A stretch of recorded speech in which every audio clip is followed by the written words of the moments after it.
ম্যাজিস্ট্রেটের অনুরোধে 130, ফৌজদারি কার্যবিধি 130, 131 এবং 132, এই দুটো একটু ভিন্ন, একটু এটা থাকে 130 পর্যন্ত আমরা নেই। তাহলে আমরা ম্যাজিস্ট্রেটের অনুরোধে আমরা সামরিক শক্তি যে প্রয়োগ করলাম 129-এ, পুলিশ কমিশনার অর্থাৎ নির্বাহী সর্বোচ্চ পদের ম্যাজিস্ট্রেট যে কি করে মিলিটারি ইউজ করে সেটা সেটেলমেন্ট করে এই ক্ষেত্রে। এখন এই ম্যাজিস্ট্রেটের অনুরোধে বা পুলিশ কমিশনার অনুরোধে যে আপনি সেনাবাহিনী মতন ডিউটি অফিসার কমান্ডিং ট্রুপস, সেনাবাহিনী কর্মকর্তার দায়িত্বটা কি এখানে বলছে, একজন সেনাবাহিনী যারা থাকবেন এদের ডিউটি অফিসার হিসেবে, কমান্ডিং অফিসার হিসেবে এদের ট্রুপসের বা এই সৈন্য দলে এদের কি দায়িত্ব রেসপন্সিবিলিটি পালন করবে সেটা এখানে বলা হয়েছে।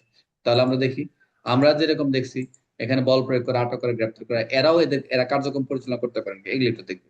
এবং এদেরকে সময় ভেঙে দেওয়া এটা একটা দায়িত্ব, বল প্রয়োগ করাও তাদের দায়িত্ব। অর্থাৎ আমরা যা পূর্বে করেছি 127, 128, আমরা যে এখানে 128-এ যেটা করেছি, তারাও কিন্তু সামরিক শক্তির মতো ব্যবহার করে এই এই এরা কার্যক্রম পরিচালনা করবে। এবং বাংলা সেনাবাহিনী কোন কোন কমিশনার, কোন পদমর্যাদা অফিসার, যেটা আমরা দেখতে পাবো।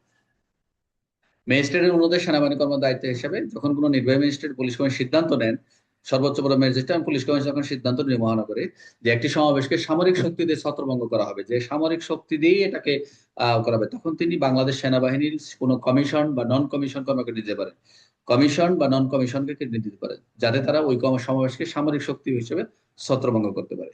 এবং প্রয়োজনে তিনি ওই সমাবেশের সদস্যদের কি করবে, সদস্যরা যারা অংশগ্রহণ করবে ওই গ্রেপ্তার, আটক, এনাফ, এগুলো সমাজ ভেঙে দেওয়া এবং আইন অনুযায়ী শাস্তির ব্যবস্থা করা। অর্থাৎ সেনাবাহিনী কর্মকর্তা এই নির্দেশ তারা মানতে বাধ্য। তবে তিনি নিজের বিবেচনায় কাজ করবেন সবসময়, সব নিজের যে কাজটা করতেছে নিজের বিবেচনা যতটা সম্ভব। এটা আবার বলা রয়েছে যে এইগুলা কিন্তু আমরা যখন 127, 128 ব্যবহার করব, তখন পিআরবি কিন্তু 151, 151, 52, 53, অর্থাৎ 153, 54, 55, 155, 56, 154, 55, 56 গুলি সতর্কতা, গুলি নিয়ন্ত্রণ এবং গুলি ব্যবহারের পরবর্তী কার্যক্রম ব্যবহার করবে। অর্থাৎ যতটুকু সম্ভব বল প্রয়োগ, মিনিমাম ফোর্স ব্যবহার করতে হবে, ব্যক্তি ও সম্পত্তির মিনিমাম ইনজুরি করতে হবে যতটুকু। চাইলেই যে আপনি মার্ডার করে ফেলবেন, খুন করবেন, ভায়োলেন্স না, যতটুকু কম মিনিমাম ফোর্স, মিনিমাম ইনজুরি করা যায় এবং যতটুকু সমাবেশ ছত্র প্রয়োজনীয় গ্রেপ্তার নিশ্চিত করতে হবে। এই কথাগুলো তাদের, আমরা যেগুলো আমরা পিএরবি রেজুলেশন এবং কার্যবিধি যেগুলো অনুসরণ করে আসছি, ছত্রভঙ্গের ক্ষেত্রে 100 পিএরবি 154, 55 বা 56 যে ইউজ করব, সেই কথাগুলো এখানে বলা রয়েছে, এগুলো তারাও দেখবে রেজুলেশন গুলো। অর্থাৎ ম্যাজিস্ট্রেট পুলিশ কমিশনকে পুলিশ অর্থাৎ ম্যাজিস্ট্রেট পুলিশ কমিশনারকে সেনাবাহিনীকে নির্দেশ দিবে, সেনা কর্মকর্তা সে আদেশ নির্দেশ পালন করতে, তবে অতিরিক্ত শক্তি ব্যবহার করতে করতে পারবে না। এবং যতটুকু ক্ষম করা যায়, যেটা 155 তোর বলা রয়েছে, আমরা 55-তে যেটা কম ক্ষতি, আর 154 হচ্ছে সতর্কতা জারি করবে বা পূর্ববর্তী বিভিন্ন হুইসেল টিসেল বাজাবে, বিভিন্ন কিছু রয়েছে ওয়ার্নিং জারি। উদাহরণ কি, একটি বড় দাঙ্গা বা নিয়ন্ত্রণ ম্যাজিস্ট্রেট সেনাবাহিনী নির্দেশ দিলেন এবং সেনা কর্মকর্তা কম শক্তি ব্যবহার করে ছত্রভঙ্গ করলেন এবং গ্রেপ্তার করলেন। মেট্রোপলিটন এলাকায় একটা সহিংস পরিস্থিতি, পুলিশ কমিশনার সেনাবাহিনী নির্দেশ দিলেন, সেনা কর্মকর্তা পরিস্থিতি নিয়ন্ত্রণে নিলেন, অপ্রয়োজনীয় এড়িয়ে চলেন, বাস এইটুকু।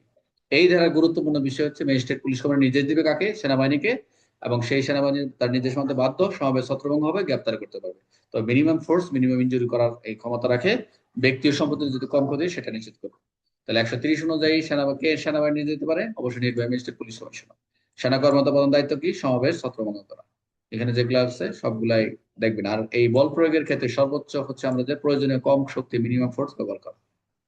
এই ছিল 130 সমাজ, অর্থাৎ 30-এ আমরা যেটা দেখলাম, জনসমাবেশ সচেতন করার জন্য ম্যাজিস্ট্রেট কর্তৃক আহত বাহিনী বা অধিনায়কের যে কমান্ডিং ট্রুপস যারা থাকবেন, তাদের কর্তব্য কি, অর্থাৎ কর্তব্য হচ্ছে যেগুলো আমরা বললাম সেই কার্যক্রমগুলো তারা পরিচালনা করে।